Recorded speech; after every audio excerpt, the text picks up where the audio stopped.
আসসালামু আলাইকুম প্রিয় দর্শক। ভারতের এনডিটিভি ওদের একটা বড় মিডিয়া, এদের টেলিভিশন আছে, এমনি মিডিয়া আছে, অনলাইন মিডিয়া আছে। সেই এনডিটিভির সঙ্গে একটা এক্সক্লুসিভ ইন্টারভিউ দিয়েছেন আওয়ামী লীগের সভানেত্রী, বাংলাদেশের সাবেক প্রধানমন্ত্রী শেখ হাসিনা। শেখ হাসিনা এখন ভারতে আছেন, আপনারা জানেন। 5ই আগস্ট তিনি ভারত চলে গেছেন এবং তারপর থেকে উনি সেখানে আছেন। তাকে এর মধ্যে ফিজিক্যালি একবারও দেখা যায় নাই। উনি কখনো বাইরে আসেননি, ওনার কোনো ছবিও দেখা যায়নি। উনি কোথায় আছেন, কিভাবে আছেন, এটা সুনির্দিষ্টভাবে কেউ বলতে পারেন না। তবে ভারতে আছেন এটা নিশ্চিত। ভারতের যে সরকার আছেন তাদের অতিথি হিসেবে উনি ভারতে আছেন। বাংলাদেশ সরকার এর মধ্যে বলেছেন যে তাকে আমাদের দেশে ফেরত দেওয়ার জন্য। সে বিষয়ে অবশ্য কোনো খবর পাওয়া যায়নি। তো উনি ওখানে বসে এনডিটিভিকে একটা এক্সক্লুসিভ ইন্টারভিউ দিয়েছেন এবং ইন্টারভিউটা নেওয়া হয়েছে এভাবে, ওখানে কোনো শেখ হাসিনার বর্তমান সময়ের কোনো ছবিও ছাপা হয়নি। ওনারা প্রশ্নগুলো ওনাকে পাঠিয়েছিলেন, মানে এনডিটিভি প্রশ্নগুলো পাঠিয়েছিলেন শেখ হাসিনাকে। এনডিটিভির পক্ষে এটা রিপোর্ট করেছে নেহা চন্দ্রা উনি করেছেন। আজকে 29শে জুন এটা এনডিটিভিতে প্রচারিত হয়েছে, মানে গভীর রাতে আর কি, আমাদের সময় 28 তারিখ দিবাগত রাত 12টা 27 মিনিট এটা ওরা অন এয়ার করেছে। সেখানে এই ইন্টারভিউটা ওনারা লিখিত আগের প্রশ্নগুলো পাঠিয়েছিলেন ইমেইলের মাধ্যমে। শেখ হাসিনা সেটাকে ইমেইলের মাধ্যমেই জবাবটা দিয়েছেন। এই বড় ইন্টারভিউ, অনেক বড় ইন্টারভিউ, আপনারা পাবেন, ইন্টারনেটে গেলেই পাবেন, চেক করলে পাবেন। সেখানে অনেক কথা উনি বলেছেন। ইন্টারভিউটার শিরোনাম হলো I will return to my country this ইয়ার। আমি এবছরই আমার দেশে ফিরে যাব। এই হলো শেখ হাসিনার মূল বক্তব্য, এটা তার শিরোনাম করেছে। এবং ভেতরে আমি যতটুকু পড়েছি, আমি পুরোটাই পড়েছি, আমি যতটুকু পড়েছি সেখানে মূল বক্তব্য কিন্তু এটাই যে উনি দেশে ফিরে আসবেন এবং উনি কেন ফিরে আসবেন সেগুলো উনি সবিস্তারে বর্ণনা করেছেন। তারপরে এর মাঝে কী কী ঘটেছে না ঘটেছে সেগুলো নিয়ে অনেক কথা, এবং এখান থেকে একাধিক বিষয় নিয়ে আলোচনা করার সুযোগ আছে।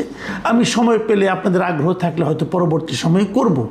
কিন্তু আমি আজকে আলোচনা করব যে এই যে এটা শিরোনাম করেছে, প্রথম যে প্রশ্নটাই ছিল এইটাই, এবং সেই প্রথম প্রশ্নে যে জবাব উনি দিয়েছেন যে আমি দেশে এবছরই ফিরে যাব, সেটা নিয়ে আমি একটু আসলে কথা বলতে চাই যে শেখ হাসিনা কেন এই কথা বললেন, উনি কি আদৌ ফিরবেন, ফিরলে কীভাবে ফিরবেন, কোন ফরম্যাটে ফিরবেন, ওনার ফেরার মতো বাস্তব অবস্থা এই মুহূর্তে দেশে আছে কি না, অথবা উনি সেই অবস্থা তৈরি করে নিতে পারবেন কি না, এগুলি হবে আমাদের আলোচনার বিষয়বস্তু। উনি কিন্তু বলেছেন যে আমার যে ফিরে আসার প্রশ্নটা, এটা আমার ব্যক্তিগত কোনো আকাঙ্ক্ষার কারণে না। উনি এটা স্পষ্ট বলেছেন, আমি বাংলাদেশের মানুষের রাজনৈতিক অধিকার চাই, আমি ডেমোক্রেসি মানে গণতন্ত্রের আবার সেটা বাস্তবায়িত হোক এটা চাই, আইনের শাসন চাই, এবং আমাদের মুক্তিযুদ্ধের যে চেতনা সেই চেতনার আমি বাস্তবায়ন চাই। এইগুলি হলো না বক্তব্য, এবং এই চাওয়ার জন্যই উনি আসবেন। প্রশ্ন কিন্তু উঠবে যে আপনি তো 15 বছর ক্ষমতায় ছিলেন, তখন এইগুলোর কোনটা ছিল? ডেমোক্রেসি ছিল? মানুষের কি রাজনৈতিক অধিকার, গণতান্ত্রিক অধিকার ছিল? মানুষ কি নির্বিঘ্নে ভোট দিতে পারত? এই প্রশ্নগুলো কিন্তু আসবে, যেহেতু উনি এই কথাটাই প্রথমে বলছেন যে উনি নিজের ব্যক্তিগত আকাঙ্ক্ষার কারণে আসবেন না, এই সমস্ত কারণে আসবেন। তো এই সমস্ত কারণে যেটা আপনি জনগণকে দিতে চাচ্ছেন, যখন আপনি ক্ষমতায় ছিলেন তখন কি আপনি এগুলো দিতেন? এটা কিন্তু মানুষের রাজনৈতিক অধিকারকে আপনি দিতেন না। এখন আপনি বলবেন যে আমি তো আমার রাজনৈতিক অধিকার পাচ্ছি না, এটা সত্য, আপনিও পাচ্ছেন না। যে অন্যায়টা আপনি করেছেন সে অন্যায়টা আপনার দলের প্রতি কিন্তু এখন করা হচ্ছে। যারা এখন ক্ষমতায় আছেন, যারা বিরোধী দলে আছেন, জামাতে ইসলাম বলেন, এনসিপি বলেন, তারা যে কথাই বলুক না কেন, আমি ব্যক্তিগতভাবে মনে করি যে আওয়ামী লীগকে সেই রাজনৈতিক অধিকারটা দেওয়া হচ্ছে না, এবং এটাকে আমার বিবেচনা গণতন্ত্র বলে না। যাই হোক, সেটা অন্য প্রসঙ্গ, ওই আলোচনায় পরে আসি। আমরা বরং দেখতে চাই যে শেখ হাসিনা যদি ফিরতে চান উনি কীভাবে ফিরবেন, বাস্তবতাটা খেয়াল করেন। শেখ হাসিনা তো এরই মধ্যে ওনার বিরুদ্ধে একটা মামলার রায় হয়েছে, সেই মামলায় ওনার বিরুদ্ধে ফাঁসির দণ্ডাদেশ দেওয়া হয়েছে, মানে উনি এলে উনি ফাঁসির আসামি হিসাবে দেশে ঢুকবেন। এবং তারপর উনি যদি বলেন যে না, আসামি তো নিম্ন আদালতে হয়েছে, আইসিটিতে হয়েছে, আমি এটা উচ্চ আদালতে আপিল করব, আইনি লড়াই লড়ব, সেই সুযোগ তো অবশ্যই উনি পাবেন। কিন্তু এতদিনে সেটা আপিল করার সময় আছে কি না আমি ঠিক জানি না। তারপরে আমি জানি না কী হবে, কিন্তু উনি এই কথা বলতে পারেন যে আমি আইনি লড়াই লড়ার জন্য আসছি, এটা হতে পারে। কিন্তু এটা কি ওনার জন্য একটু ঝুঁকিপূর্ণ হয়ে যাবে না? একবার ভাবুন, উনি কি এই ঝুঁকিটা নেবেন? আমরা কিন্তু এ ধরনের ঝুঁকি আগে নিতে দেখিনি। আমাদের যিনি বর্তমান প্রধানমন্ত্রী আছেন তারেক রহমান, ওনার তো মৃত্যুদণ্ডের আদেশ ছিল না, উনি একটা মামলায় যাবজ্জীবন কারাদণ্ডপ্রাপ্ত আসামি ছিলেন 21 আগস্ট গ্রেনেড হামলা মামলায়। সেই মামলায় ওনাকে যাবজ্জীবন দণ্ড দেওয়া হয়েছিল। তো উনি যদি আসতেন তাহলে হয়তো ওনার যাবজ্জীবন দণ্ড হতো, জেলে থাকতেন। কিন্তু তিনি আসেননি কেন? তাহলে উনি কি আইনের প্রতি শ্রদ্ধা দেখাননি? ওনার দলের লোকদের তখন আমি বলতে শুনতাম, তারা বলতেন যে উনি আসলে পরে আওয়ামী লীগ সরকার এটাকে হয়তো আপিলে নিয়ে এটাকে মৃত্যুদণ্ডে রূপান্তরিত করতে পারে, এই ভয়টা তাদের কাছে ছিল। এবং উনি যখন আসলেন তার আগেই কিন্তু ওনার এই মামলাটাও কিন্তু উচ্চ আদালত হাইকোর্টে কিন্তু খারিজ করে দিয়েছিল, এবং ওই মামলার সকল আসামিকে তারা মুক্তি দিয়ে দিয়েছিল। সেটা নিয়ে আরেক বিতর্ক, যখন সে আলোচনায় আমি এখন যাচ্ছি না, আমি এটাই যাচ্ছি যে শেখ হাসিনা এলে কী হবে। এখন অনেকে আবার এমনও বলছেন, আমার এই পরিচিত অনেকে আমাকে বলেছেন যে এই যে শেখ হাসিনা মাঝে মাঝে বলেন আমি আসবো, আগে এক সময় কিন্তু বলতেন, একবার বলেছিলেন একটা ইন্টারভিউতে যে আমি আশেপাশে আসি, চট করে ঢুকে পড়বো।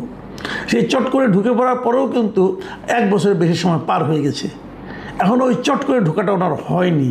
এটা নিয়ে কিন্তু অনেকে আমি ট্রল করতে দেখেছি। এবং এই সমস্ত প্রসঙ্গ যখন উঠে, ধরেন একটা জায়গায় বসে আছেন আপনি 10-12 জন লোক, ওখানে হয়তো আপনাদের খুব ক্লোজ লোক, ধরেন ওখানে হয়তো একজন লোক 2 জন লোক হয়তো আওয়ামী লীগ করতো, তখন আপনি কিন্তু ধরেন বলেন কই তোমার নেতৃত্বে চট করে ঢুকে পড়লো না, তারা কিন্তু একটু বিব্রত হন, তাই না? বাট উনি কিন্তু বলেছিলেন চট করে ঢুকে পড়বেন। এখন আবার বলছেন এই বছরই ঢুকবেন, তার মানে হাতে ওনার কিন্তু এই বছর যদি ঢুকেন তার মানে কি ডিসেম্বরের 31 তারিখের মধ্যে ঢুকবেন, তার মানে 5 মাস। আগামী 5 মাসে কি এমন কিছু ঘটবে যে কারণে উনি আসতে পারবেন? উনি কি সেই ধরনের কোনো পরিকল্পনা করছেন, প্রত্যাশা করছেন? কিভাবে সেটা সম্ভব? উনি কি ভারতের কাছ থেকে এই ধরনের হেল্প চাচ্ছেন? সেটাও কিন্তু দেখতে হবে। দেখেন আমরা কিন্তু দেখেছি যে অন্তর্বর্তীকালীন সরকার আসার পর, মানে শেখ হাসিনার বিদায়ের পর আমাদের এখানে যে সরকারটা এসেছে তার সঙ্গে ভারতের সম্পর্ক ছিল খুবই খারাপ, মানে এত খারাপ আর কখনো ছিল না। সেটা কিন্তু এখন একটু একটু করে স্বাভাবিক হচ্ছে। আপনারা জানেন যে এই মাসের 28 তারিখ থেকে ভারত তাদের দেশে আমাদের বাংলাদেশিদের জন্য পর্যটন ভিসা, ট্যুরিস্ট ভিসা ওপেন করে দিচ্ছে। তার মানে এটা কিন্তু একটা বড় ইন্ডিকেশন যে ভারতের সঙ্গে আমাদের সম্পর্ক স্বাভাবিক হচ্ছে। যখন ভারতের সঙ্গে আমার সম্পর্ক খুবই খারাপ ছিল তখনই কোনো টাইম লিমিট দেন নাই যে কবে আসবেন। যখন সম্পর্কটা স্বাভাবিক হচ্ছে এই সময়ে তিনি টাইম লিমিট দিলেন যে আমি এই বছরের মধ্যে ঢুকবো। তাহলে কি ওনার সঙ্গে সরকারের কোনো আলোচনা হয়েছে, অথবা ওনার সঙ্গে ভারতের মাধ্যমে এই বর্তমান বিএনপি সরকারের সঙ্গে কোনো আলোচনা হয়েছে? এটাও কিন্তু অনেকে বলতে পারেন, হতেও পারে নাও হতে পারে, আমরা তো জানবো না আপাতত। কিন্তু ওনার এই কথা থেকে কিন্তু এই প্রশ্নটা উঠছে। এই ধরনের প্রশ্ন ওনাকেও করা হয়েছিল। উনি বলছেন যে উনি কারোর সঙ্গে আতাত করে আসছেন না। যারা আমরা দেখেছি আমাদের ইতিহাসে যারা সবচেয়ে বেশি আতাত করে কিছু করেন তাকেও যদি জিজ্ঞাসা করা হয় উনি বলেন যে না, আমি কোনো আতাত করে আসছি না, আমি জনগণের শক্তি নিয়ে আসছি। হ্যাঁ, এটা একটা ব্যাপার বটে। উনি কি জনগণের শক্তি নিয়ে আসছেন? জনগণের শক্তি কি ওনার পক্ষে এখন বাংলাদেশে প্রস্তুত হয়ে আছে? বাংলাদেশে ওনার যে পলিটিক্যাল পার্টি আওয়ামী লীগ, তাদের কিন্তু রাজনৈতিক কর্মকাণ্ড বাংলাদেশে একেবারেই নিষিদ্ধ। ওনাদের বিরুদ্ধে, ওনাদের দলের বিরুদ্ধে একটা বিচার শুরু হয়েছে।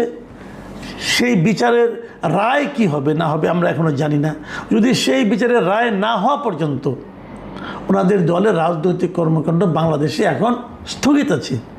তাহলে ওনার দল তো রাস্তায় বেরোতে পারে না, ওনার দল তো ওনার নামে একটা স্লোগান দিতে পারে না।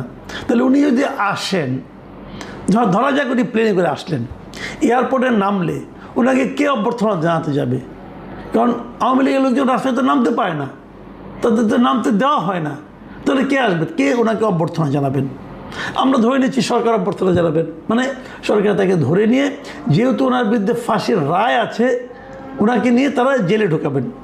এটা কিন্তু সম্ভব। যদি জেলে ঢুকে যান তারপরে কী হবে, ওনাকে অপেক্ষা করতে হবে। তবে এটা কিন্তু আমি বলতে পারি যে ওনার এই ফিরে আসার ঘোষণাটা ওনার দলের যারা নেতাকর্মী আছেন, দলের উপরে আছেন অথবা যেভাবে থাকেন, খুব ভালো অবস্থায় নাই। ওনার দলের নেতাকর্মী যারা দেশে আছেন তারা মোটামুটি একটু বিপাকে আছেন। তাদের মধ্যে কিন্তু একটা ইতিবাচক শক্তি দিবে, এটা আমার ধারণা। মনে করেন ওনারা কিন্তু প্রায়ই বলেন যে আমরা খুব শিগগিরই ফিরে আসব, আমরা মাঠে থাকবো, মাঠে তো আমরা এখনই আছি, আরও দ্বন্দ্ব প্রতাপের সঙ্গে থাকব, আমাদের নেতারা ফিরে আসবেন, এগুলো ওনারা প্রায় বলেন। তার মধ্যে যখন শেখ হাসিনার এই কথাটা আসে যে আমি ডিসেম্বরের মধ্যে ফিরে আসব, একটা সময়সীমা নির্ধারণ করে দেওয়া হয়, তখন বুঝতে হবে এটা তাদের মধ্যে একটা ইতিবাচক শক্তি যোগাবে, এতে কোনোই সন্দেহ নাই।